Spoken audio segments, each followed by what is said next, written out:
New দীঘার holiday home ঘাটের কাছেই ঢেউসাগর এলাকায় হঠাৎই এক নৌকায় ভয়াবহ আগুন লাগে। চোখের পলকে দাউ দাউ করে জ্বলে উঠে পুরো নৌকাটি ছাই হয়ে যায়।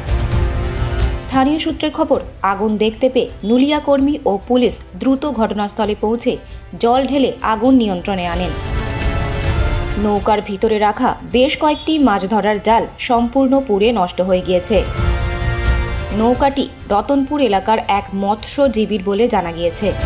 হঠাৎ এই আগুন লাগার ঘটনায় গোটা এলাকায় চাঞ্চল্য ছড়িয়েছে। কী কারণে আগুন লেগেছে তা জানতে পুলিশ তদন্ত শুরু করেছে। এটা 15-20 মিনিট থেকে হয়েছে আগুনটা লেগেছে, কিন্তু কোন কারণে আগুনের কথা বোঝা যাচ্ছে না। জাল ছিল, অনেক জাল ছিল, জালে আগুন লেগেছে, নৌকোতে আগুন লেগেছে। আমরা ওইটা দেখতে গিয়ে জল সমুদ্রে জল নিয়ে আগুনটা নেমার জন্য চেষ্টা করেছি। আগুনটা নিমেছে।